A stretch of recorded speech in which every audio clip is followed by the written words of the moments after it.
Hello, everybody.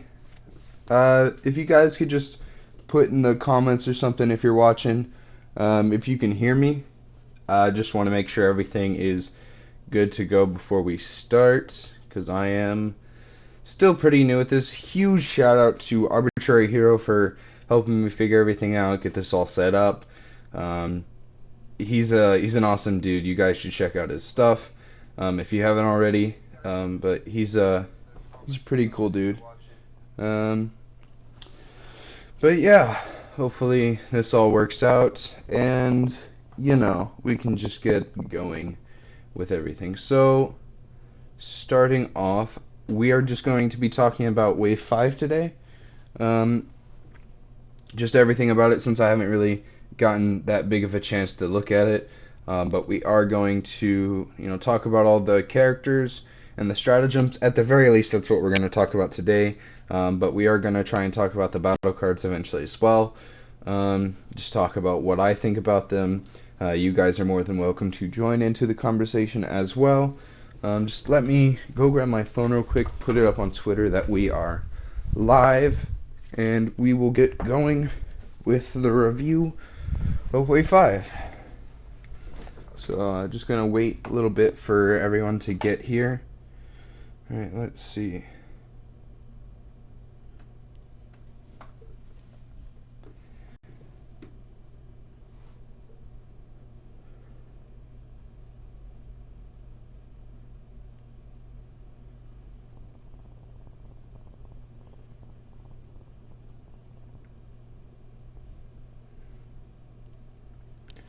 So, I know there's not that many people here, but I might as well just go ahead and start talking now.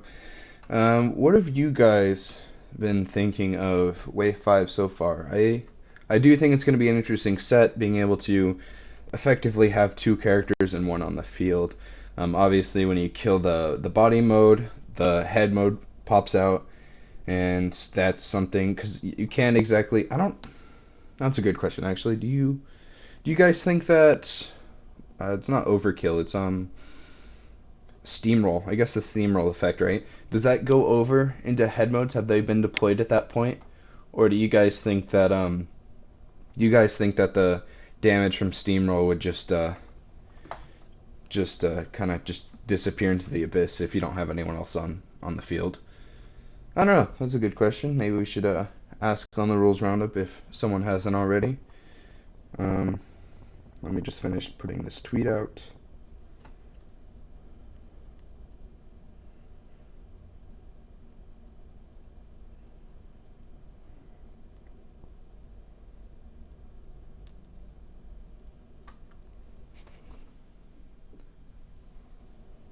Hello there.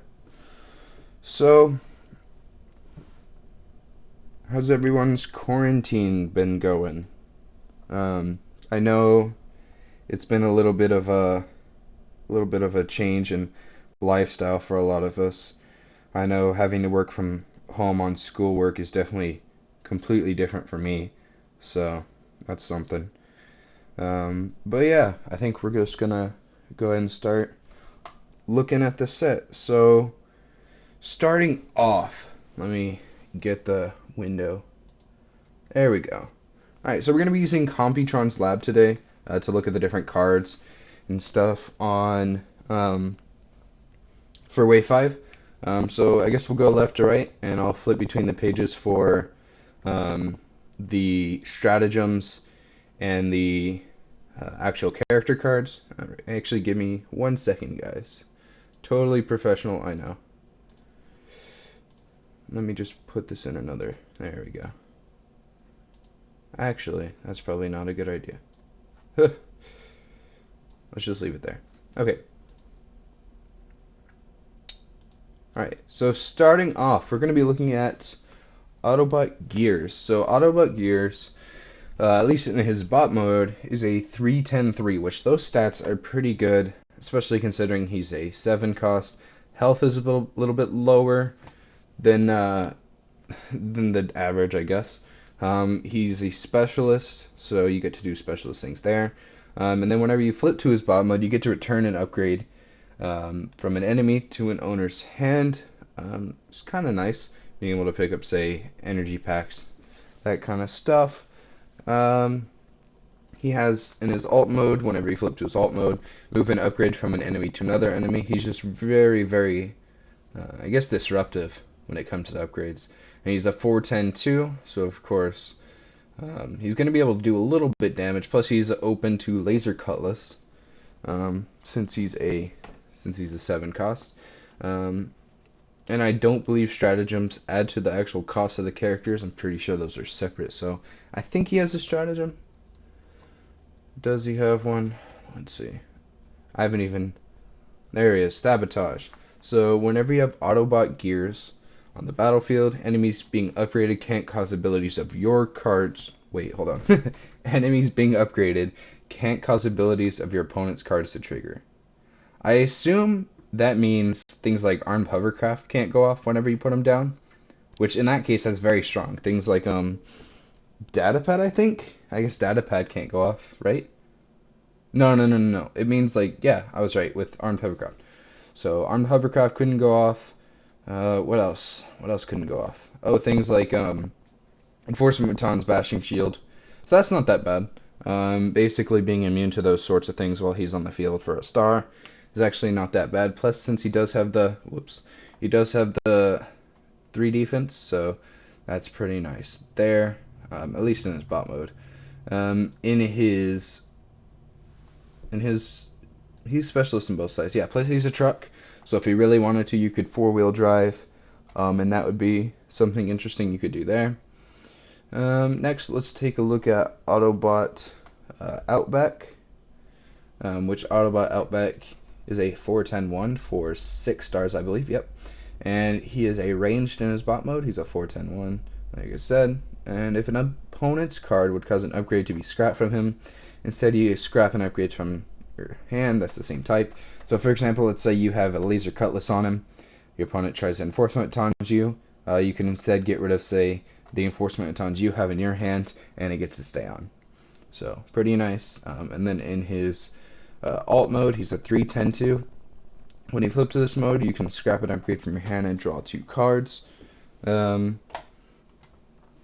That's not that bad. I mean, if you have an upgrade that's just taking up a spot in your hand because you can't play it, because you've already got all those spots filled up on all your characters, that's not that bad. Plus, I think both of these characters are commons, yeah. So they both have to do with upgrades, which is kind of funny. They might have to see be on a team together, small trucks or something like that. But yeah, that's that. Next, we'll move on to the first SRT on the list. Oh wait, does Outback have one? I have no idea, guys. There it is, right here. When you upgrade Autobot Outback, you get to draw a card and then scrap a card from your hand. It's a decent stratagem. It's decent. Basically refreshing a card from your hand. It's not bad, but I don't know if it's worth doing because you're usually only going to upgrade him like 3 times unless you're doing extra padding, which in that case you draw 3, scrap 3, which again I'm not even really sure if that's worth it. I don't know. Maybe we'll see. Next we have Autobot Whirl, who's a 615-1 in bot mode, and he can't take more than he can't take more than 5 attack damage from a single ranged character's attack, which that in and of itself is actually a really strong ability. Considering there are a lot of really good ranged characters right now, like Galaxy Prime. What else is there? There's, I guess Nightbird's one, but I don't know if Nightbird's going to be doing more than 5 damage most of the time. But his stats are actually pretty low for his cost. I mean, he's a 12-star with 0 defense. That's very, very risky. But he is a helicopter wrecker and range, so he does get those benefits. I am not sure if I really like Whirl. If I'm perfectly honest, I don't like him. Because he starts off in alt mode, right? He has 0 defense, and he seems to be more tilted towards a orange deck. Or maybe a blue deck, I guess, if you're deciding you want to attack in his alt mode. Because when it attacks and you flip at least, Blue Pip do 1 damage to each non-defending enemy. Okay, but still, 0 defense is it's pretty bad. Like, even if you were to take an attack from both his sides and at least make it 2 in this mode, I would accept it for sure, but the 0 defense is really what throws me off, especially since your opponent's going to get to probably mount a huge attack on the first turn against him. So, plus he's 12 stars, so you have to actually make sure he's going to live long enough for that big attack on him to even matter, really. So, he does have a stratagem, which, where is it? It is right here, pop-up attack. When one of your helicopters attacks and you have Autobot Whirl, you can plan one, which I'm not really sure who that would work for other than himself. You would just plan a blue pip card on top of the deck and then do 1 damage to each non-defending enemy. But I don't know if there's any other helicopters that can even really use that to begin with, so him I'm not really excited for that much. I mean, he's nice to have as an SRT, but I just can't see myself ever using him outside of like maybe a Wrecker's deck, but he's too expensive, I think, for a Wrecker's deck. Maybe I'm crazy, I don't know. We'll see. So, next is Beachcomber, which Beachcomber I am a big fan of. I really like this guy. Not the character. I want to specify I really like the card, because his alt mode ability is really nice, especially for decks that like to plan, because whenever you flip to this mode, you get to name a card, and then reveal the top card of the deck, and if it's the named card, draw 3.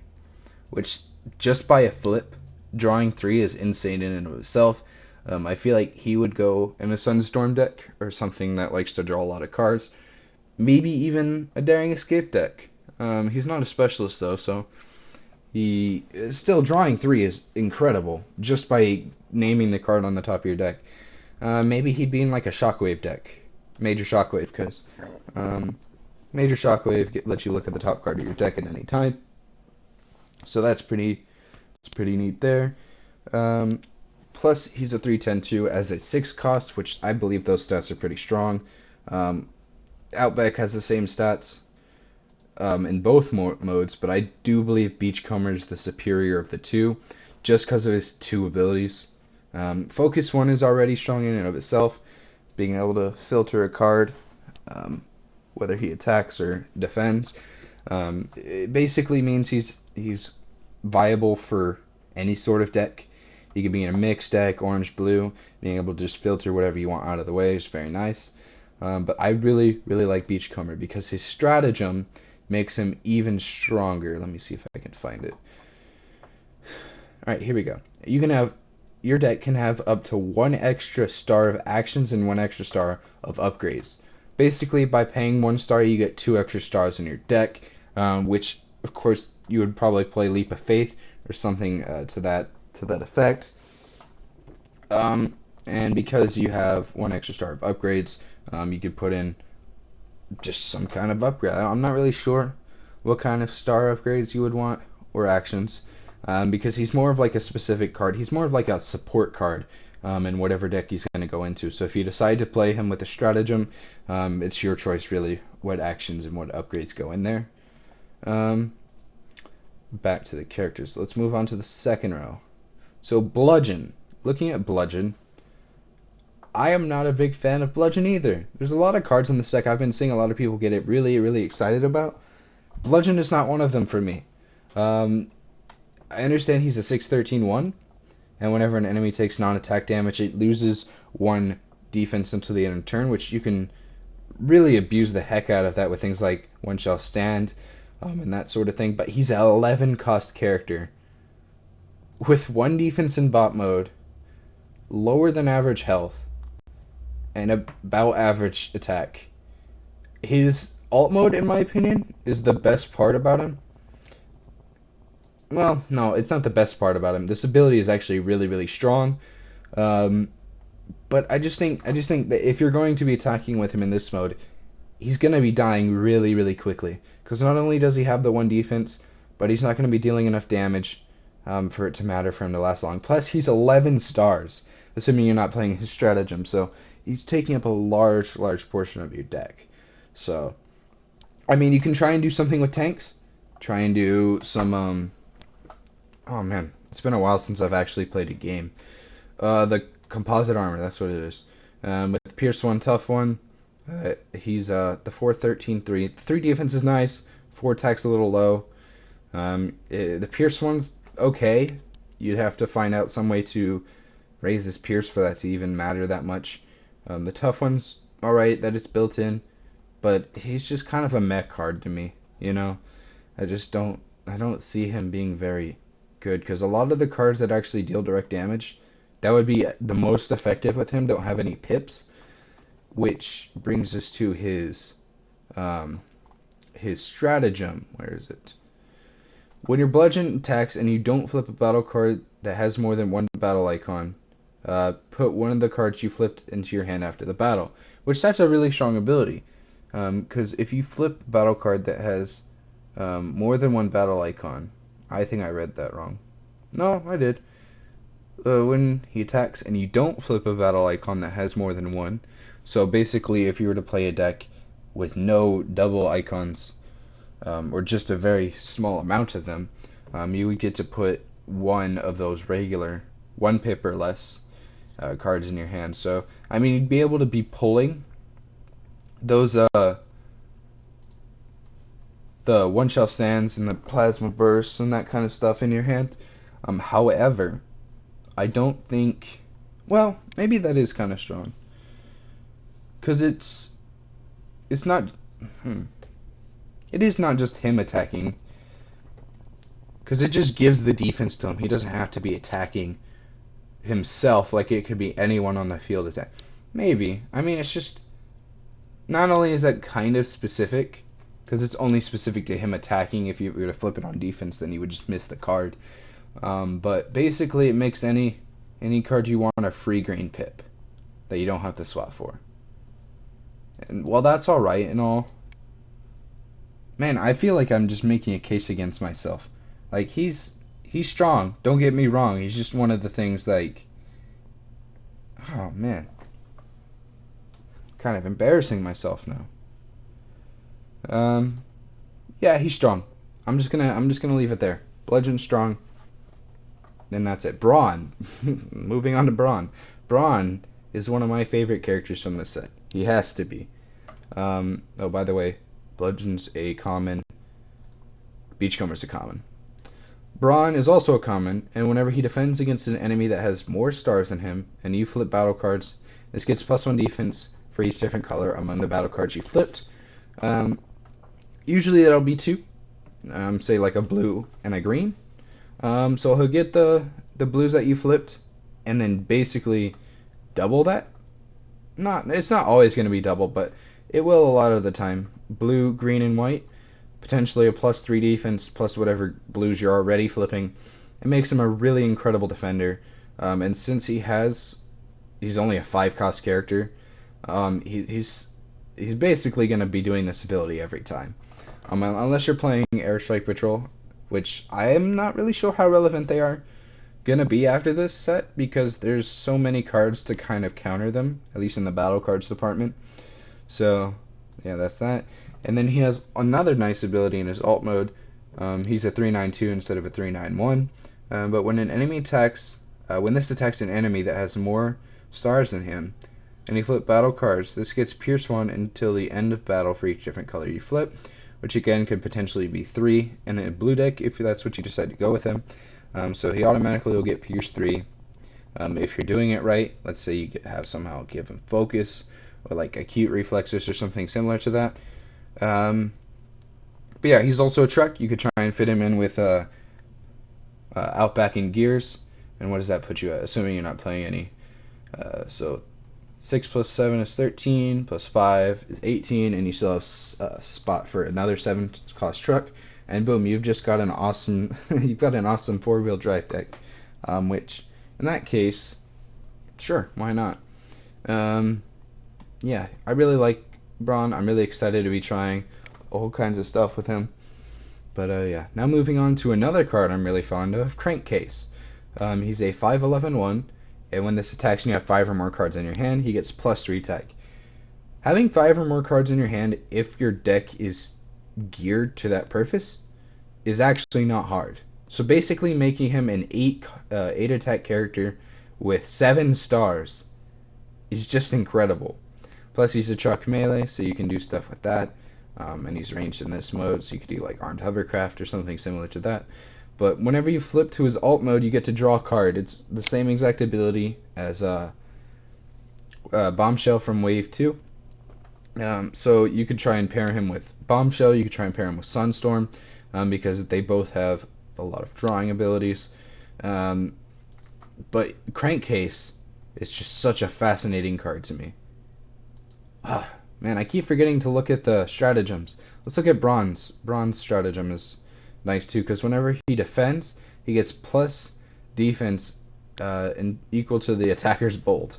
So let's say they have bolt 2 from a flamethrower, he gets plus 2 defense, in addition to whatever he's getting for his bot mode ability. So already that's pretty strong as it is, so that's pretty cool there. Crankcase also has a stratagem, which it feels like they all do, which I'm going to be perfectly honest, it almost doesn't feel like it's very special if everyone has one. I mean there's 30 different kinds of stratagems for characters in the set and outside of them, but because so many of the characters have them, it almost doesn't feel special to me. I don't know if anyone else feels that way, but personally, I think they probably made too many.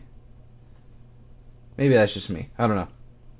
But while you have Crankcase on the field, your opponent can't cause you to scrap cards from your hand.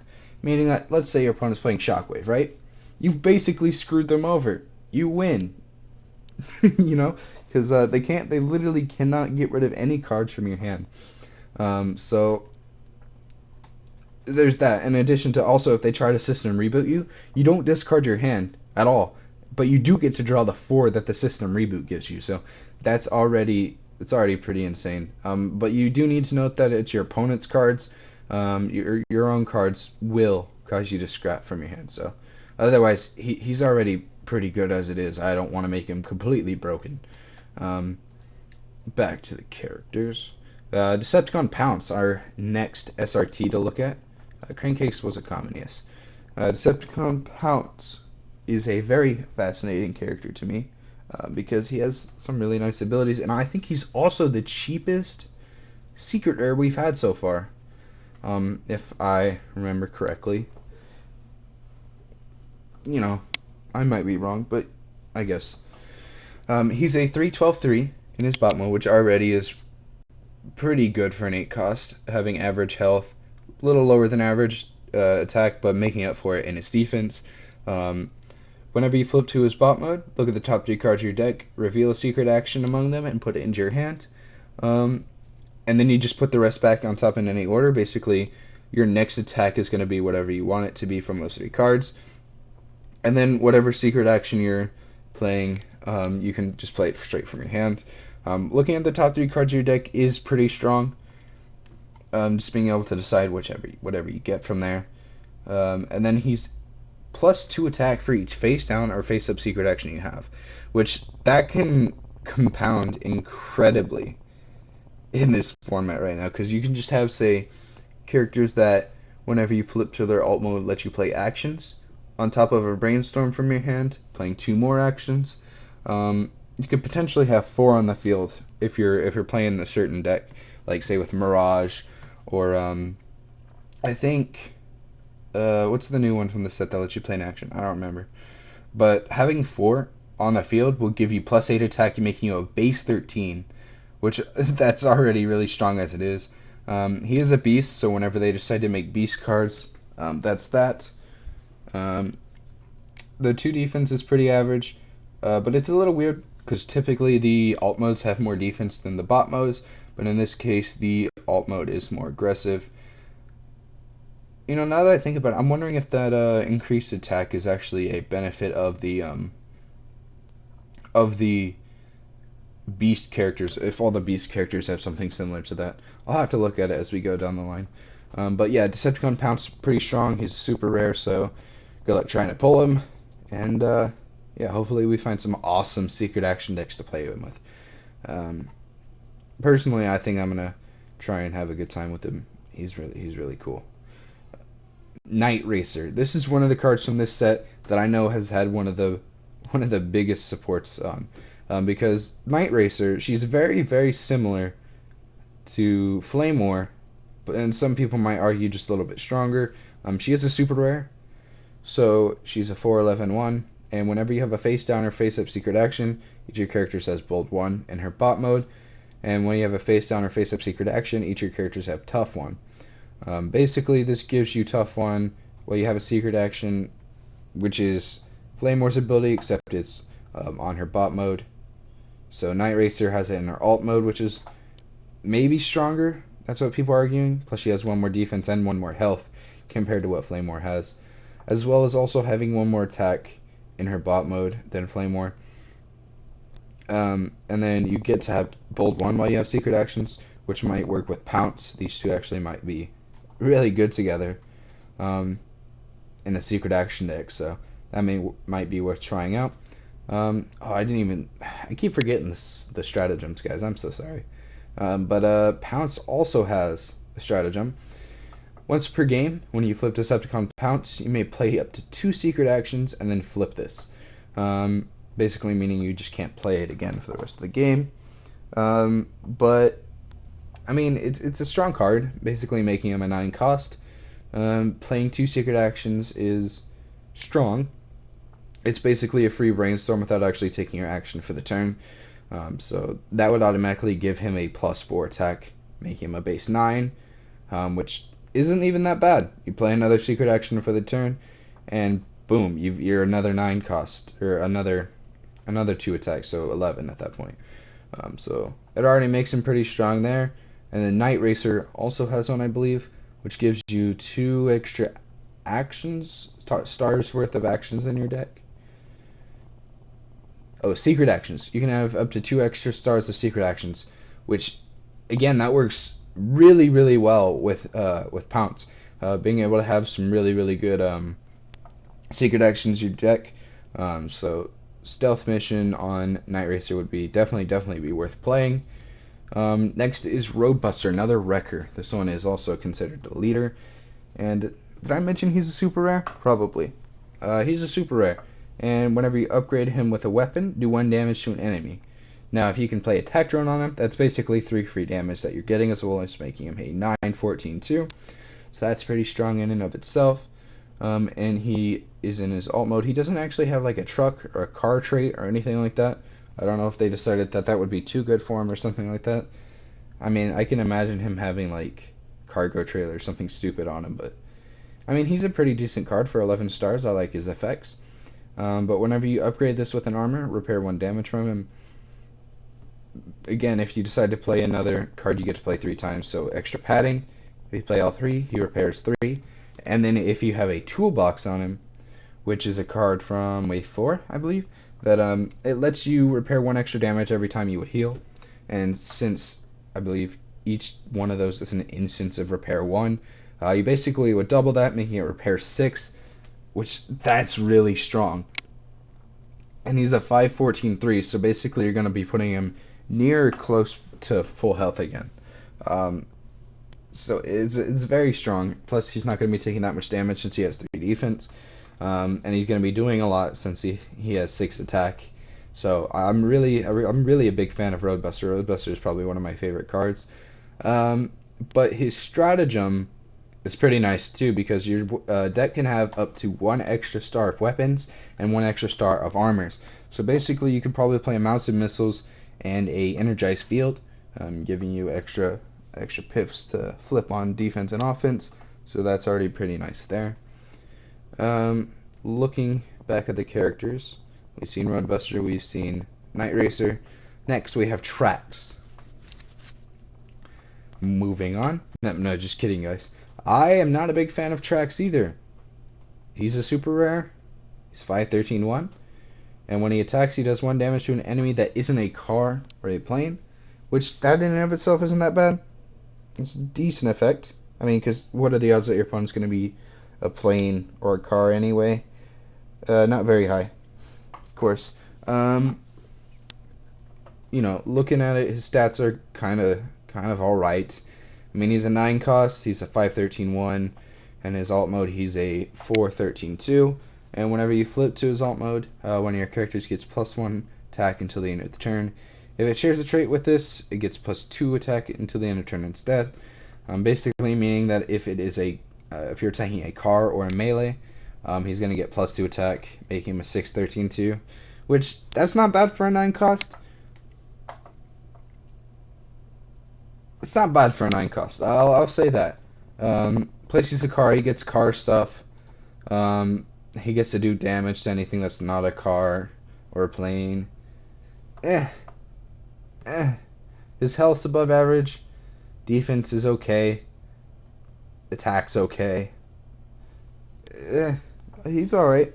I mean, I'm not his biggest fan. Trax, I don't think he deserved the super rare spot. I really don't. I think he should have been a rare, but I mean, I guess. He has a stratagem, I believe. Where is it? There it is, aerial enhancements. Basically, it means that while he's in his alt mode, he's got the plane trait, meaning that he will get the +2 against planes as well. But again, sorry, guys. How often does that happen? How often are you actually going to be playing against a plane? I don't think so. Not very often. Not very often. It's not worth having in your main deck. Not at all. So that's that. Not a big fan of Trex. Windcharger. Frickin' broken. Windcharger is such a stupid card. Ugh. I think he's actually the cheapest super rare we have right now, not Pounce. Pounce is close, but Windcharger beat him in the same set. He has +3 attack during the first run of the game, which that's insane. Making him a base 7 as a 7 cost, plus whatever things you can add on to him on your second turn. You're gonna hit someone really hard, and you're not gonna feel that much pain from it because he's basically kind of just a punching bag after that. He's got 11 health, which is pretty good for a 7 cost. 1 defense is a little low, and he's a 3/11/2 in his bot mode. And whenever he's in his, when you flip to the bot mode, you get to draw a card in plan 1, which that's not that bad of an ability in and of itself. Just being able to draw a card for flipping. But otherwise, he's pretty much in it just to swing for the first turn. In that first turn, your opponent's gonna feel pain. They're just gonna hurt a lot, especially if you're playing an orange cards deck. So, Windcharger is one beast of a card. And he does have a stratagem too to basically shove it in your opponent's face. Once per game, when your Windcharger attacks in as your only character on the battlefield, he gets +3 attack, and then you get to flip that card. So basically, if he's the only one left, your opponent decides to ignore him for the rest of the game, he becomes basically a Bumblebee Legendary Warrior. He gets +3 attack, and just goes all out, literally like the stratagem says. And he's going to hit someone really hard, although it is kind of a situational stratagem. I'm not sure if it'd be worth playing over another star card, because, I mean, if your opponent knows that you have it out in the field, they're probably going to try and avoid killing him last, unless they absolutely have to. But, you know, that's the thing. So, next up, we're on our next row. Windsweeper. This card is also broken, and he's another super rare. He's a 10 cost plane, and in his alt mode, he's way strong, which I just noticed. Windcharger also has higher defense in his bot mode, as well as Windsweeper does as well, so I'm not really sure why they decided to do that in some places and not others, but yeah, that's kind of weird. But Windsweeper, when he attacks and you had 2 planes on your starting team, you get to move 2 damage from this to the defender. Otherwise, you just get to move 1, which just moving 1 is already strong as it is. But basically, having 2 Airstrike Patrol on your team to start with, it basically makes Windsweeper just one heck of a hitter. Even just in plane mode. In his bot mode, when one of your characters attacks, you get to move 1 damage from them to him. He's a little bit more defensive in this side, kind of making him a little bit like Jetfire from Wave 1. So I guess he's comparable to that.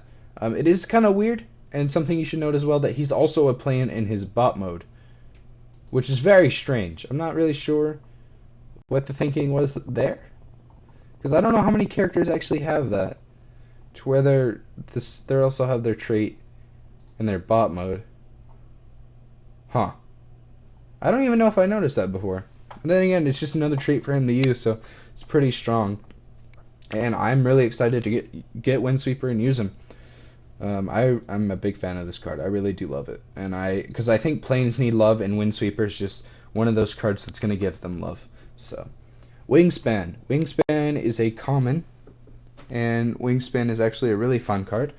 When he's excuse me, when an upgrade is scrapped from him, you get to put it underneath him. I didn't even look at the stratagem for Windsweeper. Where is it? There it is. Once per game, when you flip Windsweeper into alt mode, and he has a number of damage counters equal to or greater than the number of enemies on the battlefield, you get to move 1 damage from him to each enemy. So that's already pretty strong. I would probably play this just to make him 11 cost. I think it's definitely worth it, especially if you're playing with Airstrike Patrol. Basically, it'll definitely be worth it playing him as an 11 cost. So. But Wingspan, they all sound the same. Wingspan, he's a specialist, so you get that fun stuff with Field Communicator and the like. He's a 4/11/1. When an upgrade is scrapped from him, you get to put it underneath. And when you flip to this mode, draw a card, so that's another thing you could add on to, say, a Crankcase deck or a Sunstorm deck or something similar to that. But he has +1 defense for each card underneath him, meaning that if you can get enough upgrades scrapped from him, to get put underneath him, he can just keep building up his defense. And it doesn't say there's any sort of limit on how high his defense can go. So I'm genuinely curious how high someone could get his defense in a legitimate match. I'm genuinely curious. If anyone wants to test that out and let me know how high they were able to get, I would be very grateful. But I do believe he has a stratagem as well. Let's see if I can find it. There it is. Strategic Airlift. When you have Wingspan, data processor on the battlefield, and an upgrade is scrapped from one of your other characters, you get to put it underneath him, which that's really strong because it doesn't matter what mode he's in, and it doesn't matter what character it's being removed from. Basically, everything goes underneath him. It's very, very strong. Plus, he's a beast, so you'll get to use that kind of stuff. You get to use that kind of stuff whenever they decide to. But he is a beast as well. And he has higher defense on this one, so I really just could not even tell you what the reason is for them doing that. But that's just the thing. I think now we're moving on to the bodies. Yes, Wingspan was what, a common? Yeah, he's a common. All right, moving on to the body parts. This one is Autobot Nautica. She's a specialist. I believe it's a she, from what I hear. She's a 5/10/1, which the attack's nice, health is not. The defense is not either. But when she defends, you get to play an armor onto her. Yes, her. Definitely her. She is a rare. That's something to note, that she would be powerful enough that they would decide to make her a rare. So that's something. If you guys will just give me 1 second.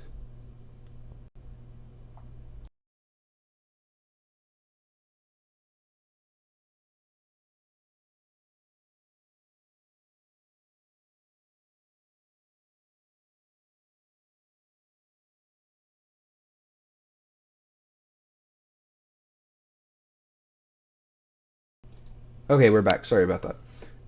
Looking at Autobot Nautica, she's a 5/10/1, gets to play an armor when she defends, basically preventing anything from actually removing it.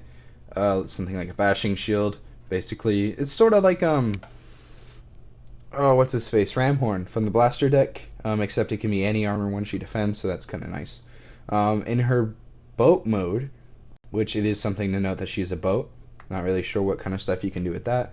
But whenever she defends against a car, a truck, or a tank, and you flip at least 1 blue, you get +1 for each blue you flip. So basically, if you're defending against one of those 3 different things, she doubles the amount of blue she gets, which is really, really powerful, considering she does have 1 defense. So she's going to need all the defense she can get, which makes you wonder if she is going to be in a blue deck. They're kind of tilting her towards that direction. So that is definitely something. Next, the character is Brainstorm. He is also a rare. And when this attacks, and you flip at least one upgrade, you can put one of those upgrades you flipped into your hand after the battle. That is a very strong ability. It's somewhat similar to Optimus Prime Battlefield Legend, in that he gets to play in action after after the battle is before the battle is resolved. Something like Stay a Leap in a battle, but this one just puts it straight in your hand. You don't actually get to play it immediately, but still, that's a very strong ability, being able to build up something like Cargo Trailer if you really wanted to. But he is a plane ranged, so you can try and do some kind of plane shenanigans with Brainstorm. And whenever you flip to his alt mode, you get to look at the top card of your deck, and if it's an upgrade, you can play it. In that case, he's pretty similar to some other cards that are out there right now. He's a 4/12 too, so he's got pretty decent stats, except you have to note that he is a 9 cost. He's a 9 cost character, so it's kind of low stats for a 9 cost. But his abilities are really strong, so they kind of make up for it. But otherwise, it's kind of iffy on his stat line. Next, looking at Chrome Dome. Chrome Dome is the one I believe should have been rare, maybe not Brainstorm, but Chrome Dome has such broken effects. And I say broken, but they're broken. They're very, very strong. Whenever you flip to his body mode, you can look at your opponent's hand and put an action from it into their KO area. Does anyone else read that? Like, that's strong. Just being able to remove a possibility that your opponent gets to play from their hand completely out of the game, not into their discard pile to be shuffled back into the deck. It's just gone. For the rest of the game, it's gone. That's strong. That's so strong. The only place you would not want to use this is against, say, like a Nemesis Prime or Cosmos. In that case, it's kind of hurts you more than anything because you're removing cards from their deck that they would need to flip through. But that's just such a strong ability. And his car mode, which he's a car, did I mention? He's a car. That's so strong. He's a car. He gets to untap and then attack again.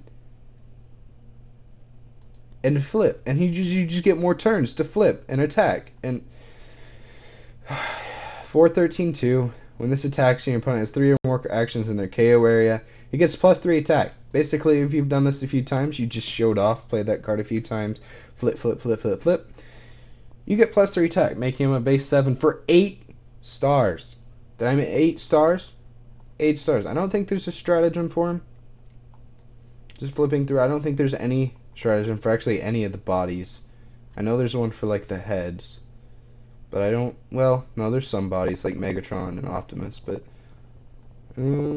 just flipping through. Yeah, I don't think there's one for him. Oh, there's one for the heads. Cup, of course. Next, Decepticon Quake. He's an uncommon. I think his effects are pretty strong. It's just, he's kind of iffy because he kind of just hurts everyone.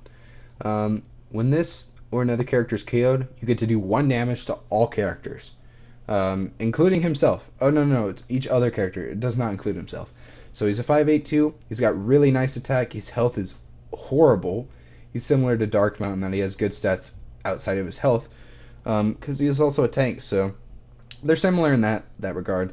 He's a 4/8/3 in his alt mode, and while Quake is the only character on the battlefield, he basically becomes a 6 attack character.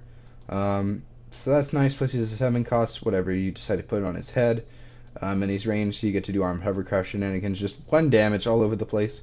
If you were to play Quake, I would probably play him with a whole bunch of small characters so they would all die and do 1 damage to everyone, and then just have Quake kind of tank it out from there.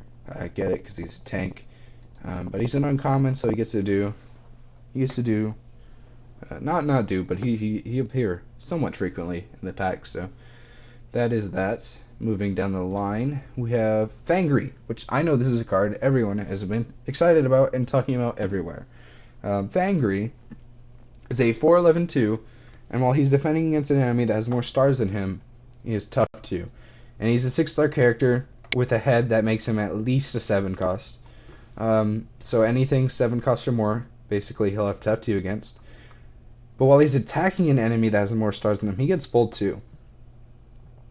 And he already has worse stats than Barrage. I mean, it just depends on whatever you decide to put on his head. He could potentially have the same stats as Barrage, just have a different trigger for making the Bolt 2 happen. But he's a beast, so whenever they decide to do beast stuff, that's going to happen. Man, I really should have gotten a water bottle because my voice is dying. But Bolt 2 is nothing to scoff at. Plus, he's pretty cheap. And he doesn't have to be strictly in an Insecticon deck for us to use, because he's melee, you can do stuff with that. But yeah, Fangry is a rare, too, so that's something to note, that maybe he's actually good enough to be worth playing as a rare. So that's something we should all note. Horrible. Such a great name, am I right, lads? He's a 4/9/1, and whenever you play a Black Pip card, you get to do 1 damage to an enemy, and 1 damage to this. Now, he doesn't have that much health, however, there are some Headmasters or Titan Masters or whatever you want to call them that can give you more health. Of course, there's one that gives you, I believe, +5 or +6. I'm not really sure which one that is, but that's definitely an option. And he seems to be obviously liking to go in a Black Pip deck or some kind of mixed blue, black, orange, black, whatever you want to do with that. In his alt mode, he's 3/9/2. Whenever you flip to this mode, you get to move 1 damage counter from this to an enemy. Kind of signifying that you want to be playing that damage, those Black Pit cards to get damage on him, and then just move him over whenever you flip to his alt mode. I don't believe he has a stratagem either. Let me just flip through to make sure.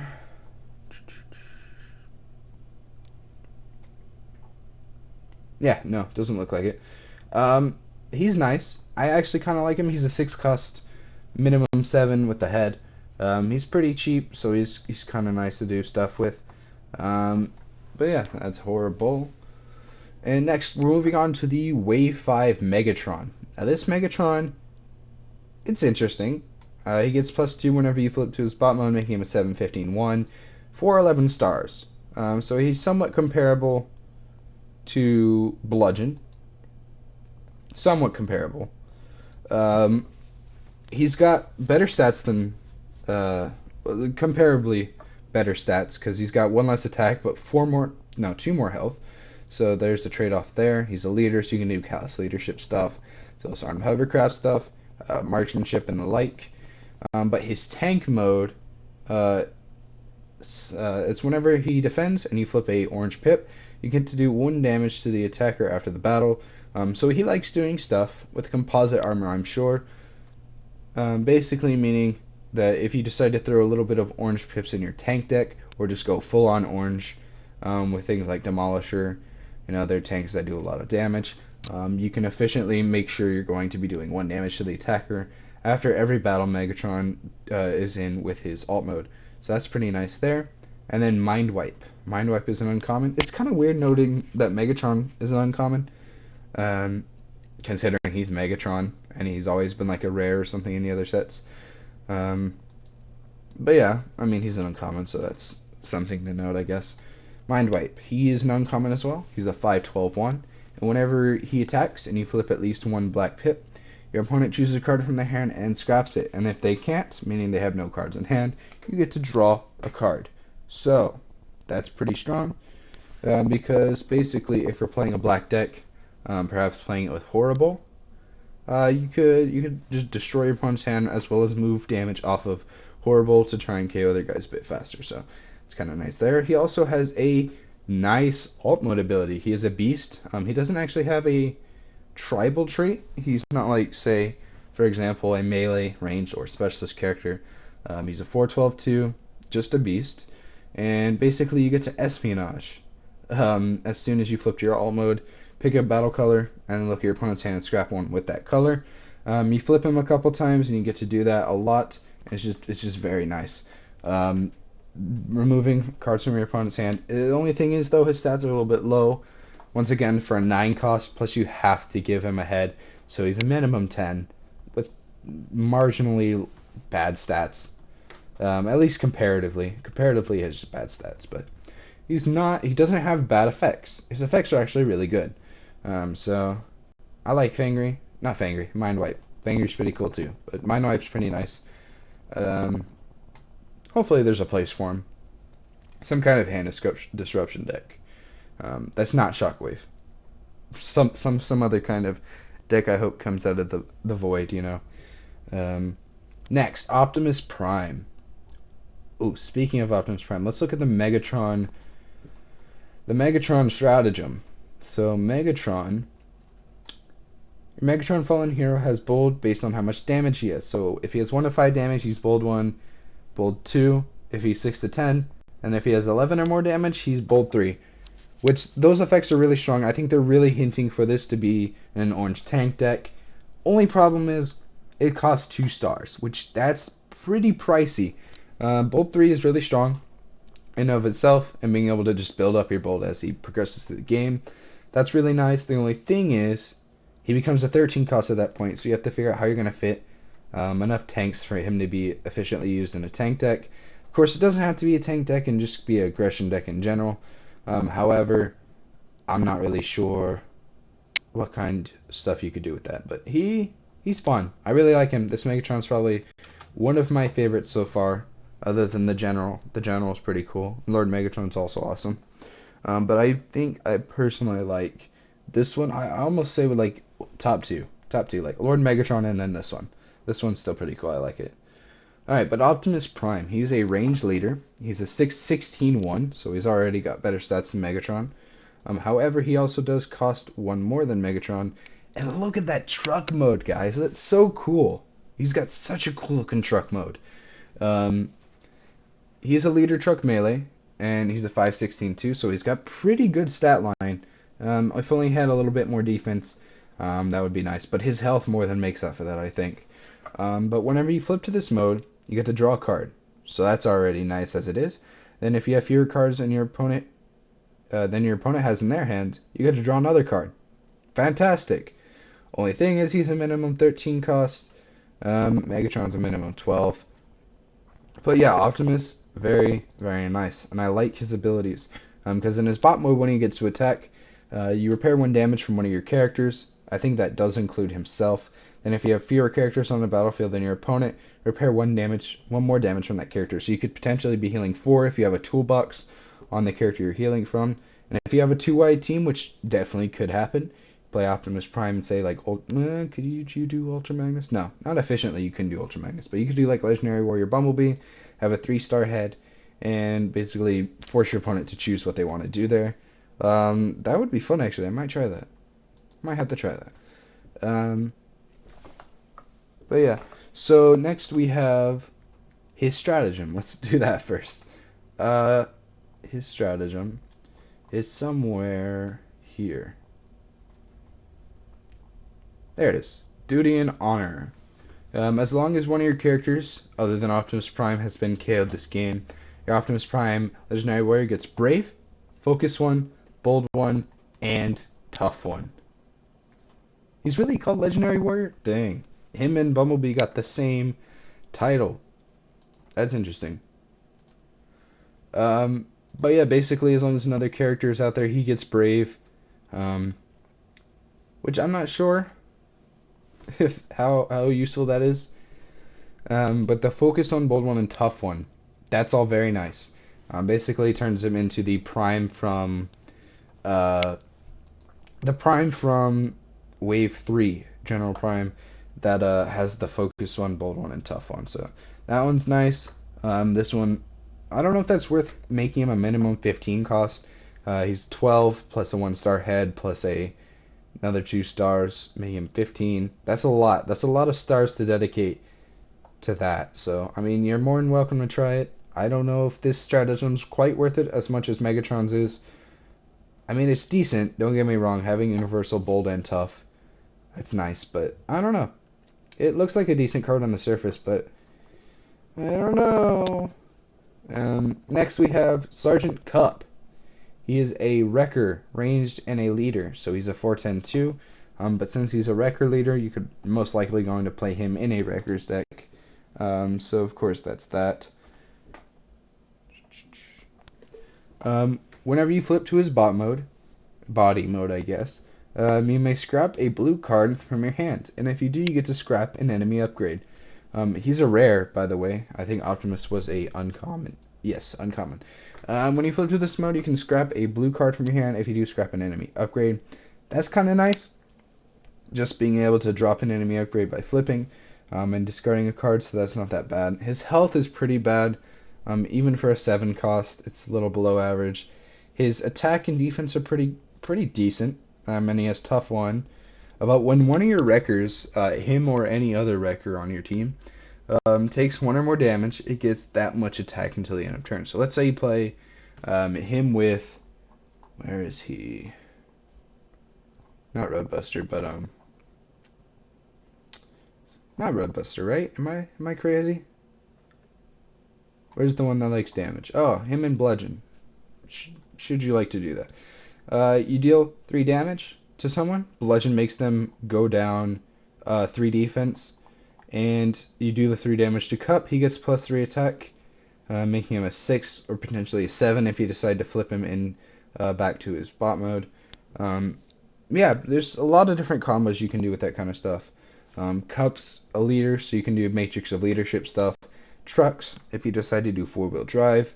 Wreckers, I don't think there's any Wrecker battle cards, but there's some other Wrecker stuff that you can do, mainly the One Shell Stand combo I was just talking about. But he does have a stratagem, which is not for him actually, it's for his Wave 1 counterpart, but we might as well talk about it now. When your Sergeant Cup, which is the one from Wave 1, is upgraded with a weapon, an armor, or a utility, which he is technically called Sergeant Cup, but because it specifies Veteran Sergeant, it's a different one.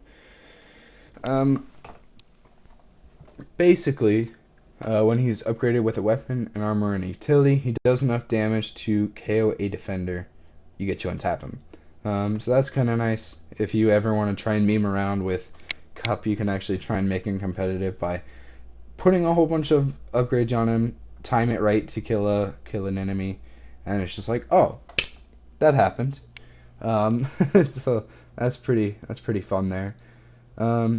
Thanks to the one guy that's in the chat right now. I don't know if it's Keegan or someone else, but I'm pretty sure the 2 watching are the one on my computer that you guys are seeing, the one on my laptop where I'm looking at chat, and then someone else. I don't know, it could be someone, be anyone, but hello there. How's it going? Say hi in the chat. I'll give you a thumbs up. Anyway, moving on, we got Skull Smasher. I can't talk. Skull Smasher. He is a fun card. Just looking at him on the surface, I need to be able to speak here to do this. But Skull Smasher, whenever an enemy that has fewer stars than this becomes tapped, you get to do a damage to it.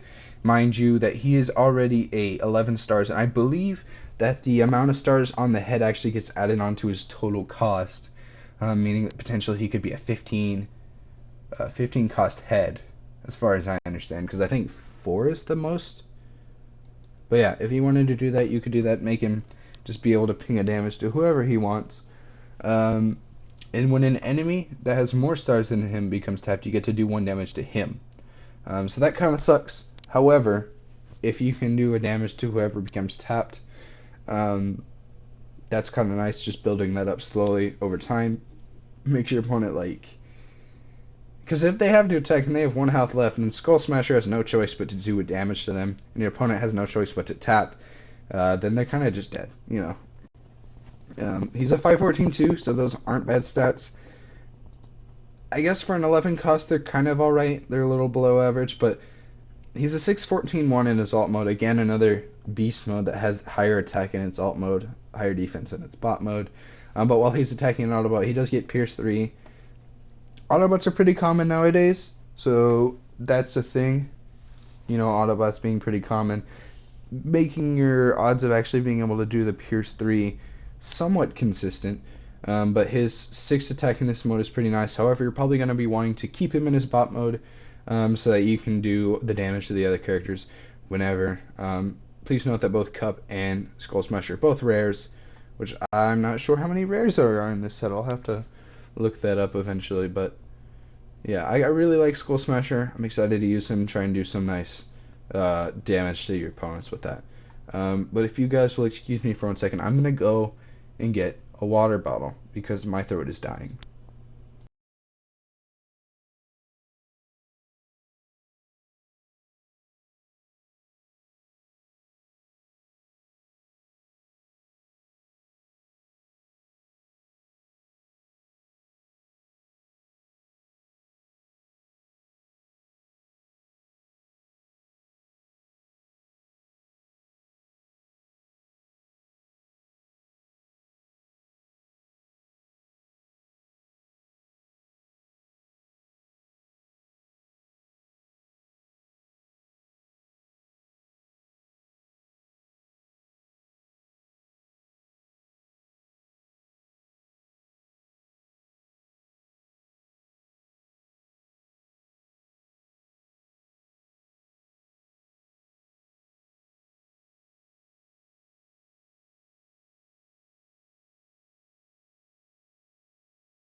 All right, and we are back. So, next we are going to look at Twin Twist. Twin Twist is a character from the Wreckers. He's another Wrecker you can play Cup with if you want to. But he's a 512-2 in his bot mode, or body mode, I guess, and he's an uncommon. And when you flip to this mode, his body mode, your opponent chooses one of their characters and does damage to it. But if you flip Twin Twist at least 2 times this turn, instead do 1 damage to each enemy. So that's already pretty nice, being able to do an armed hovercraft without actually playing an armed hovercraft to do it. But the thing is, you probably will have to do, like, say, a showing off or a rapid conversion or something to flip him to do it. So you'll have to make sure you have some ways of doing that in your deck. In his alt mode, he's a 412-2. His defense doesn't change. But whenever you flip to this mode, he gets Pierce 3. And that's a universal Pierce 3 compared to Skull Smasher's Pierce 3 only to Autobots. So that's that. And he's a 9 cost. He's got below average stats for 9 cost. But he's a wrecker, so you can do stuff with that. And he does have some neat ways of doing damage across the board, so that is that. And our final few characters that bodies are Wolfwire. Now, Wolfwire is a 612-0 in his body mode. And whenever he battles, instead of swapping a card from your hand with one of your the green pip cards that you flipped, you just basically get to put one into your hand, which that's a really strong effect in and of itself. Just getting a free green pip instead of having to actually pay a card from your hand to get it. Only problem is he does have 0 defense in this mode, so you have to make sure your opponent's not going to be able to hit him really hard. And he does have pretty low health, especially for a 9 cost. This set seems to kind of be, I don't want to say insulting, but almost being mean, being mean to the 9 cost. The 9 costs just don't have that great stats in this set, so because like compared to, or at least like their abilities aren't enough to make up for what they have. Like, for example, a good 9 cost would be something like Wheeljack, for example. But then again, he's a car, so of course he's going to be good. But Wheeljack has Bolt 3 when there's a weapon in the scrap pile, which that's really easy to do, and that's already a brilliantly strong ability, as well as being a 513-1, which that's really good there. And his other mode is a 413-2, so, and you get to filter cards from your hand when you upgrade your cars. So, I don't know, maybe I'm crazy. I think these stats are a little lower than they should be. Fight me. But whenever you flip to his alt mode, you may scrap a green card from your hand, and if you do, draw 2 cards. So, basically with the green cards you're picking up from attacking, you're getting to get rid of them and draw 2 with them, so that's pretty nice. You can try and abuse other what's it called? Like other cards, like outsiders things typically use like Bashing Shield and Force Motons. Things like Sonic Scramble you can try and use to draw cards, stuff like that, that sort of things. Next, and for the final body, we do have Topspin, which is a specialist wrecker. So you get to do wrecker stuff, which again, there's not that many wrecker stuff, mainly just Cup. Cup's really the only one. But he's a 414-1, and when he attacks and he flips at least 1 white pip, you get to draw a card, which that's a pretty strong ability, as well as having a good amount of health for a 9 cost. So that's that. He is 514-1. His defense is the only really bad thing about him. Otherwise, his stats are alright. But he has a really nice ability in his alt mode, which says when this defends, he gets tough until the end of the battle equal to his bold total. Meaning that if he has a flamethrower on, he has bold 2. So he'll basically get tough 2 for that as well. So that's already pretty strong. And he's a wrecker specialist spaceship. So if you want to try and do some spaceship stuff, which I don't think there's that many spaceship cards. I think the only spaceship card we have is UFO, and he doesn't do anything to do with like flipping and stuff. So there's not really any point there. Plus both Wolfwire and Topspin are both uncommon. So there's that. Next, we're moving on to the heads. I'm going to not discuss them too much because they're all They're all kind of similar, I guess. Um, so this first one, Monkso, I'm not really sure how to pronounce that. Gives +1 attack for 2 stars, and he's at 320. I believe in the article where they were talking about these Titan Masters, they were saying that they gave them higher stats so that you could actually come back with them after the main character died, so that's something to note. He gives +1 attack for 2 stars. Chasm is a 440, and he gives +2 attack for 4 stars, which, the 4 is kind of nice, but the 2 attack for 4 stars is, in my opinion, not worth it. Bold One is nice for 1 stars. I definitely think 1 star heads are going to be used a lot. Having Bold One as well as being a 210, this one's pretty good in my opinion. Do they have rarities?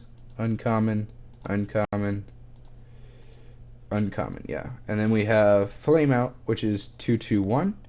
And he has Bold 2, which that's really strong. A 3-star head with Bold 2. The math doesn't exactly add up between these two, but the bolds, if you want to play either one of these, you definitely can. Next we have Clobber, which is a Dinobot head, which is pretty fascinating. He is Bold 3. He gives Bold 3 as 4 stars, which again, the math doesn't exactly add up there, but he's very strong, and he actually does have his own little stratagem, which is called Me Grimlock, You Grimlock, which is pretty funny, meaning that whoever he's on has the Dinobot trait. However, that will in fact make him a 5-cost head. So, whoever you're going to put him on, it has to be worth it. And it's only really worth playing this stratagem if you're going to play on a Dinobot team. So, it better be worth it, basically is what I'm saying. If you're going to be playing this as a Dinobot, it has to be a full Dinobot deck. Otherwise, you really should just only be for the Bolt 3, not the stratagem. Next, we have Autobot Styler, which is a 2-cost head that gives 1 defense. Decent. I don't think he's got the sets to come back after his head's dead, but he's decent. +1 defense is not bad. It's not. That's that. I guess he's a uncommon. I think Clobber's a rare. Yes, Clobber's a rare. I don't know how the rarities are going to work on the smaller guys, because the characters before we've had have only been commons and uncommons, the small cards. I don't think we've ever had like rare small cards. So I know they short printed things like Lionizer and Aimless, but they never really did anything rare. Rare. Because I guess the Weaponizer technically rares, being 6-gun and Brunt. But again, they were like common enough that you would get both pieces in a box. So I would assume that these guys aren't going to be incredibly rare. Like, he's going to be just annoying enough that you'll have a few laying on the side. And it's not going to be worth that much if I had to guess. But next we have this head right here, Vorath, which gives tough 1 whoever he's on for 1 star, which that's another really good head for 1 star. I really like these 1 head stars. They're nice.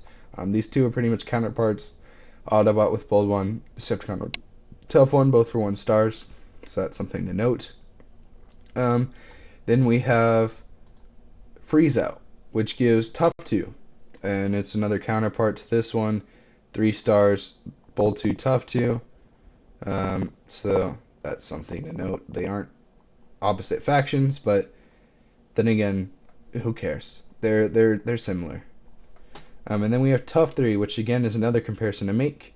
Flintlock gives you Tough 3 for 4 stars as opposed to Bold 3 for 4 stars from Clobber. So that's that. And another 1-star character gives you +2 health, which I think that's actually pretty decent. Kreb gives you +2 health for 1 star, so that's already pretty strong. +3 health for 2 stars.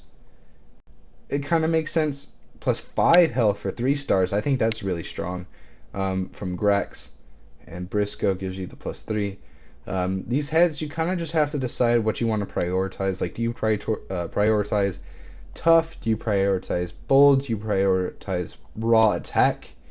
Or do you prioritize raw defense as opposed to raw health? Personally, I think health is the best. Personally, in my opinion, because like once your opponent sees you got like more than 15 health, and it's just like, oh, this is going to be a long game, especially when it's a blue deck. So this one gives you Pierce 4, but it is ominous. I believe he's actually the piece to the combiner.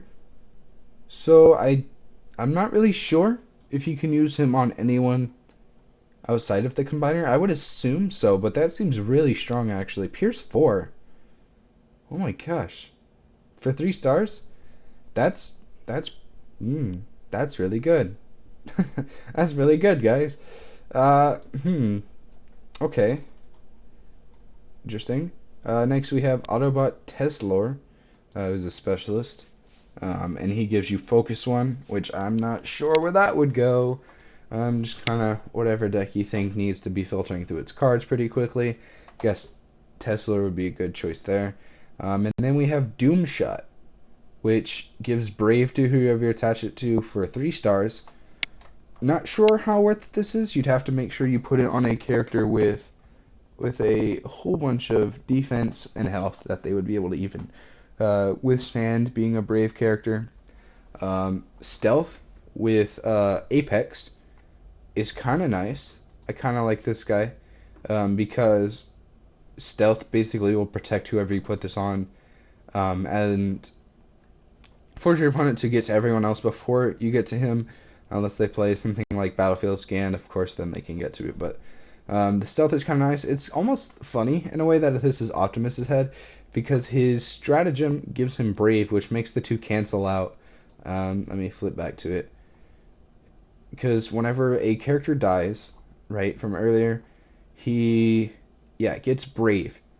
And because he would have Stealth, basically they cancel out and he becomes a normal character. So, little weird that that's a thing.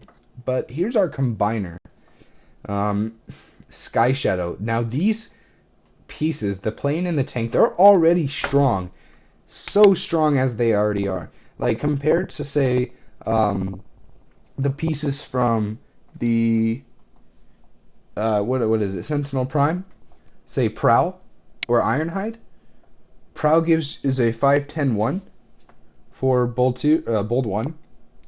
Sky Shadow Plane is bold 2 with 4-10-2. Not only does he have better defense than Prowl, unless attacked, it's basically like the Ironhide. Let me rephrase that. He's got the same stat line as the Ironhide Sentinel, but one more bold for the same stars. In what aggression deck would you ever play Ironhide over Sky Shadow? There is none. That's the answer. Sky Shadow Tank is also very strong, giving you tough too for the same stats as the Ironhide. So it's already really good in and of itself, these two pieces. Plus they're 14 stars, so that's really nice. And then the ominous combiner piece, I believe, pops out on top. I'm not really sure. Yeah, because it says when your Sky Shadow Tank or Plane is KO'd and you have Ominous outside the game, which I assume Ominous has to already exist outside the game for that to work. Because I'm not really... I don't know if I get this or not, but he has to exist outside the game to combine. Sort of like the Sentinels. Because if he exists outside the game, then he's...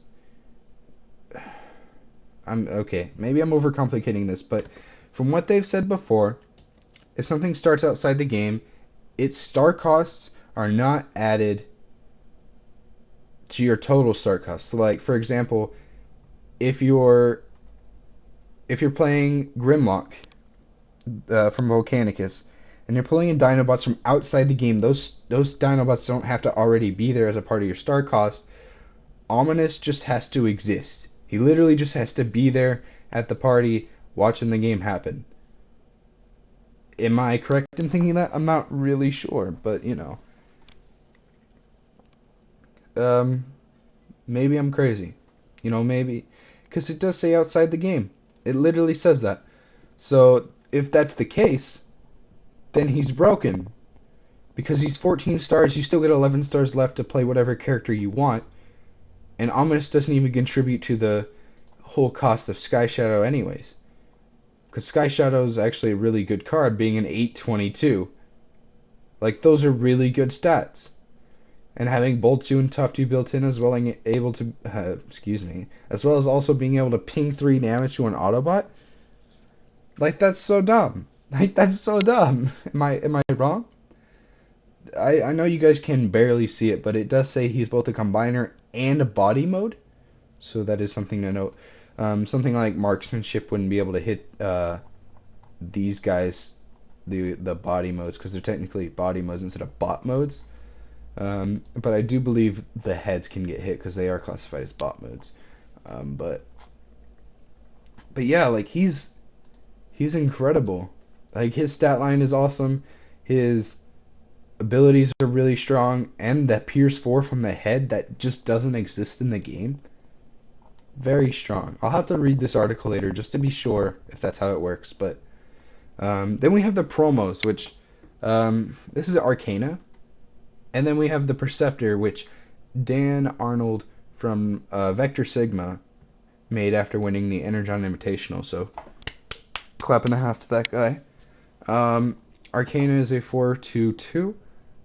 Really nice attack. Everything else kind of sucks. Plus 2 defense isn't bad. However, it's for 4 stars, so I think it's kind of bad. Maybe I'm crazy, but maybe I'm not. I don't like it. I don't like plus 2. I don't like it. For that many stars. So, but the head for Perceptor is convex, and he gets Safeguard 3 with 4 health. That's brilliant. I think this is an amazing head for 4 stars, because not only does he protect Perceptor from taking more than 3 damage initially, he protects himself from taking more than 4 damage initially.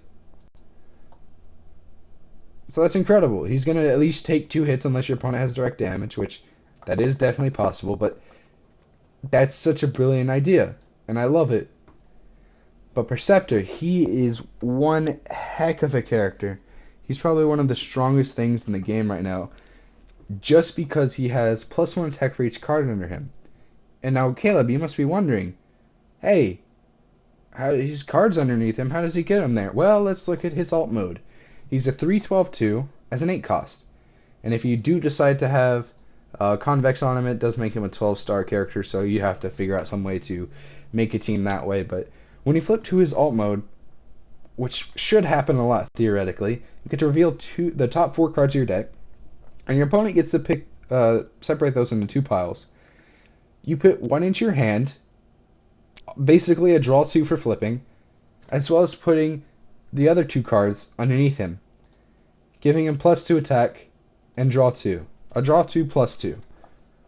Is that not like ring bells in anyone else's head? Like, that seems really, really strong. Like, unbelievably strong. So that's that, I guess. Perceptor's just gonna be such a broken card. Only thing is, though, you can only get him if you buy the boxes from your local game store, so I'm not sure how it's going to work nowadays, since none of us can go to our local game stores. But, we'll see if that's how it works. Next, we have my personal favorite character in the set. He's not even technically in the set. He's technically the promo for the release events, but Tidal Wave.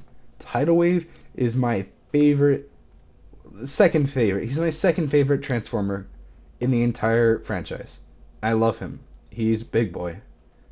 And I want to play this card so bad.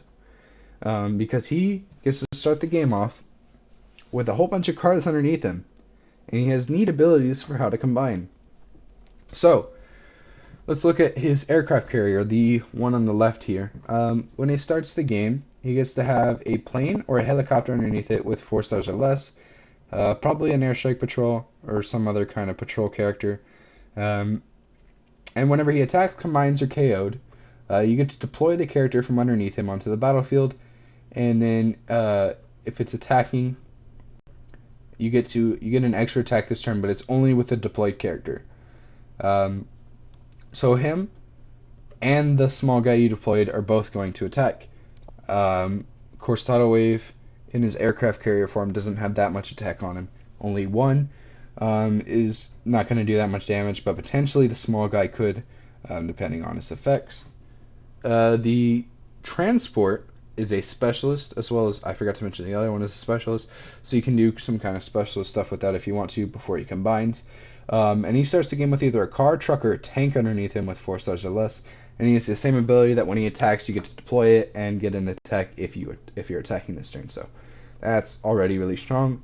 And then there's the battleship one, and it says when your second character is KO'd this game, and you had Tidal Wave, Dark Fleet, Aircraft Carrier, and the transport on your starting team, you get to combine them into Tidal Wave Dark Fleet, which is the full form. Now this one is a 410-1, and he has stealth. But basically, if your opponent gets to this tidal wave before you're able to combine, you're screwed. Because he's the only one that can allow them to combine. So they're playing like Battlefield Scan, eliminate your stealth, and just one-shots you, you're done. Game's over, you've lost. But basically, the trick is to swing with Tidal Wave Fleet first, have him die, since he has the least health of the 3, as well as one of the trucks, or whatever little guy you have underneath him. It's kind of weird that they're 8 costs, considering that their stats are barely even fit for 5 cost characters. Except for this one. This one kind of makes sense, but not really. But otherwise, like, he's just kind of... These characters are just kind of bad. But once you look at his full form, it's just, oh. Because he's a 7/21/2, which the 7 attack's already nice. Plus you get 1 star card in the deck, which can be whatever you want it to be. And he gets to tap an enemy as soon as he gets combined. And you're probably going to swing at your opponent's big attacker as soon as you can. Basically, you get to swing with whatever hellfire you would like to rain upon them. Because he's just going to brutally murder whoever. But I love Tidal Wave. Tidal Wave is by far such... He's one of my favorite characters. I just have to say that. But next we're moving on to the little pack that's going to be inside the box, which is actually Fortress Maximus, which is going to be a full-size card, sort of like Metroplex and Trypticon were. And Omega Supreme, but we don't talk about Omega Supreme. He's a Titan, so you get to do height advantage stuff with him. And he has this really awesome ability. Mind you, he's an 8/15/2. His health is horrible. His defense is meh. And his 8 attack is like, oh my gosh, that's a lot. But he's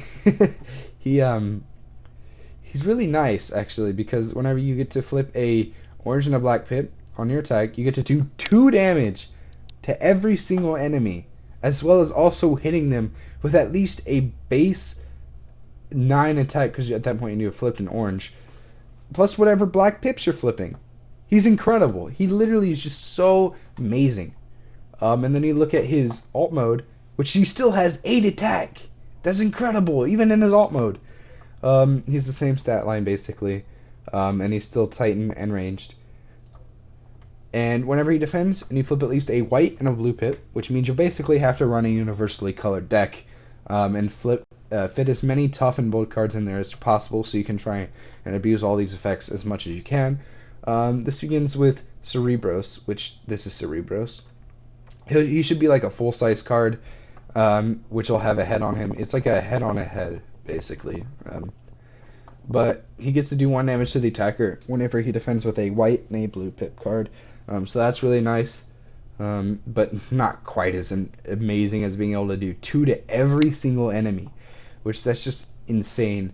Now Cerebros has 6 attack, and he's an 8 health and 1 defense. Now he's bold 1 and tough 1, bold 1, tough 1. And whenever he battles and you flip at least 1 white, orange, black, and blue, you can play an upgrade from your scrap pile onto him. Which, that's not that bad of an effect, just depending on what you want it to be. It could be like an armed hovercraft, ping another 1 damage across the field.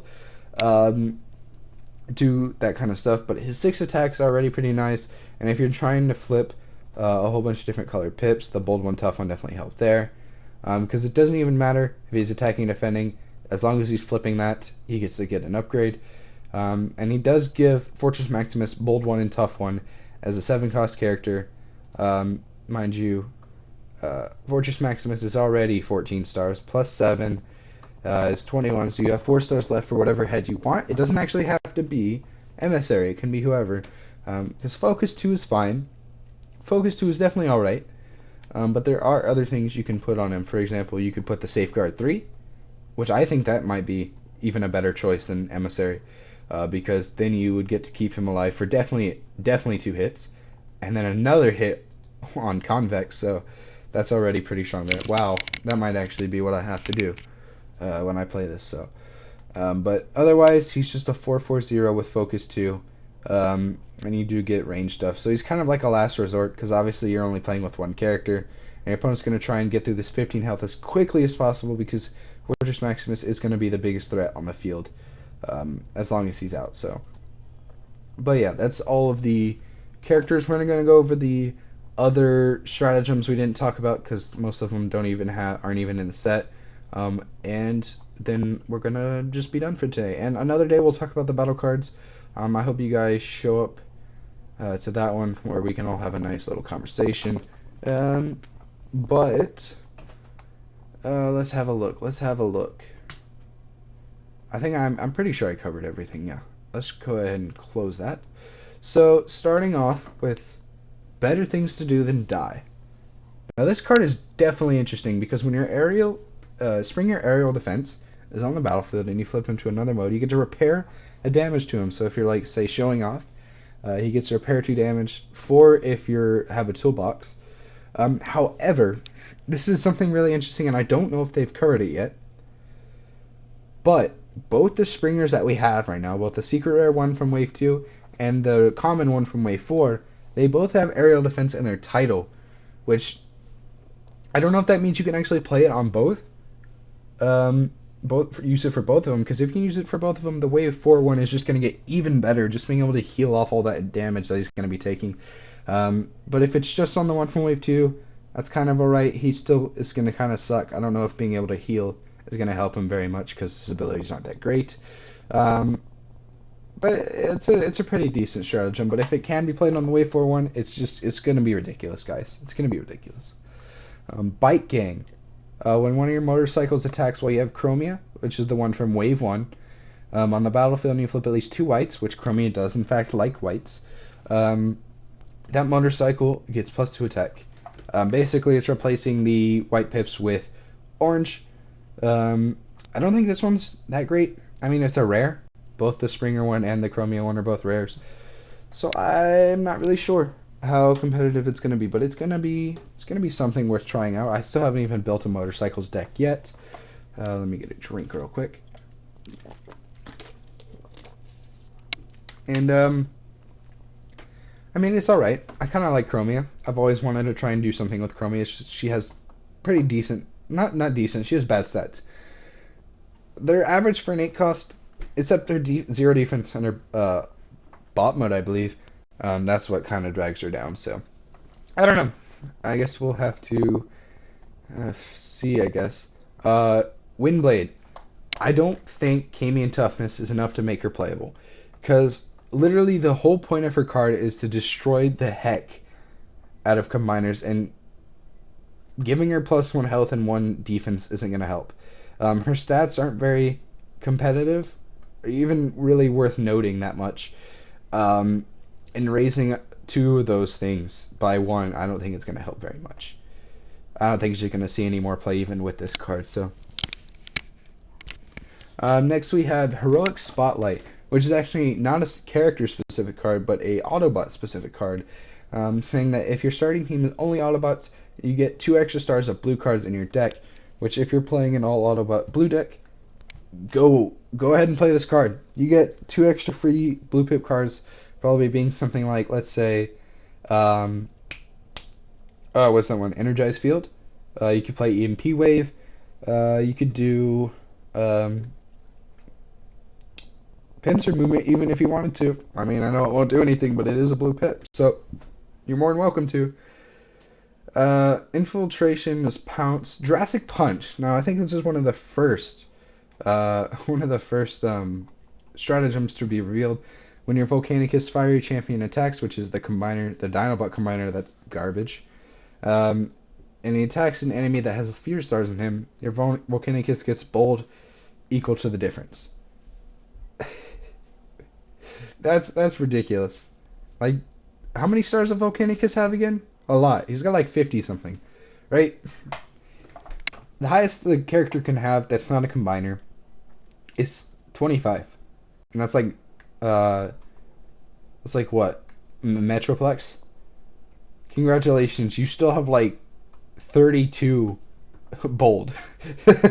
Like your entire deck's just gonna be gone. Your deck is gone. It's ridiculous. Just being able to get bold, that much bold, shouldn't. It's like too much power in one person's hands. It's almost insane. Like it shouldn't be possible. But I kind of agree with the masses. I don't think this is enough to make him competitive. It should have been something to like untype Grimlock, make it easier for him to summon Volcanicus, because that's the problem. None of them, and he doesn't even have a good enough ability to deal damage because you're pretty much devoting everything to just defending Grimlock so you can even pull off the combination. So, next is one I'm actually kind of excited about. I really like Blitzwing. Blitzwing is, in my opinion, a kind of underrated super rare. I don't think his stats are very good, personally, but I think that if you can give him both tank and plane traits in all of his alt modes, you can try and abuse two-pronged attack really, really well. Because no matter what mode he's in, you can protect him in stealth mode or uh, make him the one they're going to have to attack in his brave mode. But either way, you're going to be able to do 2 damage to one of your opponents, as well as also what's the other effect of two-pronged attack? I already can't even remember. It's like 2 damage to someone. I'm gonna have to look it up. Give me 1 second. Two-pronged attack. Oh, Yu-Gi-Oh cards. That's great. Transformers. There it is. Chooses 2 cards from the hand and scraps them. Basically, it's a disruption to their hand as well as 2 damage to one of their characters, which off of 1 card, that's pretty strong. That's a very strong card. So I think being able to do that consistently and more effectively is something that would make Blitzwing really good. We already talked about Clobber. More guns is something weaponizers needed for a while. Because once per game, when one of your weaponizers is in upgrade mode and is put in the KO area, either by the character dying or it being scrapped off of them, you get to return it to the battlefield and upgrade one of your characters with it, and then that gets flipped. So basically, it's a one-time bring back for one of your weaponizers, whether it be 6-gun, Brunt, or what's the other one? Oh, Cog, that's the other one. Uh, it's not bad. If you're playing it with Cog, you can do some really crazy shenanigans with that, because Cog's pretty strong. But I believe it only brings back 1 weaponizer piece from 6-gun and Brunt, because if both of them get removed at once by, like, say, Sabotage Armaments, I don't think it brings both of them back. I think it just brings 1. So that kind of sucks there. But Orbital Strike. Orbital Strike is my baby. Orbital Strike. I've made a deck tech on this card, and you guys check it out if you really want to see me talk about this, but basically making Cosmos able to kill anything that's not Metroplex or Trypticon is just like, oh, um, hmm, hmm. And it's not even hard to do either. Like, with all the specialist cards we have nowadays, as well as being able to fit a 4-wide specialist team with Cosmos and filter through your deck so incredibly fast, it almost is broken. I'm not even gonna lie, it's almost broken. It's just so good. It's such a good card, and I love it. Next up, we talked about all of these. We looked at all of these. Swap Heads. Swap Heads is a once per game thing that when you flip one of your characters that has a head, you can swap. You can swap the head with one of your other characters' heads, and when you do, flip that card. I'm not really sure what the purpose of that is. Really, I'm not even gonna lie. I don't see when or why you would use that. Um, I mean, maybe there's some very specific scenarios where you would use that, but I don't know if using your one stratagem you get to use for your team is worth using on swap heads. I don't know. Maybe I'm crazy, but I don't think swap heads is very good. I'm just gonna be perfectly honest. Maybe it seems very specific. It's just too specific for me. The usurper, whatever you wanna, however you wanna pronounce it. Um, this card is fascinating because basically it turns Decepticon Crown into a green pip energy pack, which I think as long as it's or the turn you attach it to Starscream, it does give him the buff from his ability. I don't actually have a King Starscream. He's like one of the few cards I'm actually missing. I think it's like the only card I'm missing now because I got the Springer. Um, but King Starscream, he's always been a kind of underperforming super rare, and I really hope the Usurper kind of changes that. It does make him a 14 cost though, so you kind of have to figure out how you're going to work with that. Um, I mean, plus 4 health. I don't know if that's what Starscream was asking for, but he got it, so perhaps there will be something there. Next, we have the Villainous Spotlight, which is a Decepticon specific card, saying that if your starting team was only Decepticons, you can have up to 2 extra stars of orange cards in your deck. Meaning you can get that one secret action. I forget what it's called. With the star cost one that basically says whenever your Decepticons would die, your opponent takes the extra damage from it, I believe. So that's something you could definitely do with that. You could play 2 of those. And it is a double orange pip, so if you decide to go aggro Decepticons, that's not a bad stratagem to play. Yeah, and I think that's actually it. So if you guys enjoyed the video, I know there's not very many of us here. I've seen a few people pop in and out throughout the stream. But I had a good time today. I really enjoyed doing this live stream. Hopefully we can get some more people to appear on another live stream that we're doing sometime soon, while we talk about the battle cards.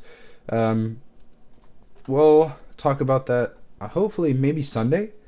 I'm thinking maybe Sunday because Sunday is probably the next day I'll be free. So, but thank you guys so much for watching.